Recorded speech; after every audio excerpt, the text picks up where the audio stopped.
கண்ணீர் அடக்கவும் முடியல, கதறி அழவும் முடியல, நெஞ்சுக்குள்ள இருக்கிற பாரத்தை இறக்கி வைக்கவும் தெரியல.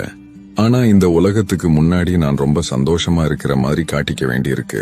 சில வழிகள் அப்படித்தான், யார்கிட்டையும் சொல்ல முடியாது, சொன்னாலும் புரியாது. ஒவ்வொரு நாளும் அந்த வலியோட தான் விடியுது. மனசுக்குள்ள ஒரு பெரிய புயலே அடிச்சிட்டு இருக்கும். ஆனா வெளியில பார்த்தா ஒரு சின்ன காத்து கூட அடிக்காத மாதிரி அமைதியா இருப்போம். நம்மள சுத்தி இருக்கிறவங்க நம்மளோட சிரிப்பை மட்டும்தான் பாக்குறாங்க. அந்த சிரிப்புக்கு பின்னாடி எவ்வளவு கண்ணீர் இருக்கு, எவ்வளவு காயம் இருக்குன்னு யாருக்கு தெரியும்? சில நேரங்கள்ல தனியா உட்கார்ந்து அழுதுடலாமான்னு தோணும். ஆனா அந்த கண்ணீருக்கு கூட சில கட்டுப்பாடுகள் இருக்கு. இருந்தாலும் பரவாயில்ல, இந்த வாழ்க்கைங்கிற வீதியில எல்லா வலியையும் மனசுக்குள்ள புதைச்சுக்கிட்டு ஒரு பொய்யான சிரிப்பை முகத்துல வச்சுக்கிட்டு நான் பாட்டுக்கு நடந்து போய்கிட்டே இருக்கேன். ஏன்னா என்னைக்கு இருந்தாலும் இந்த பயணம் முடிஞ்சே ஆகணும்.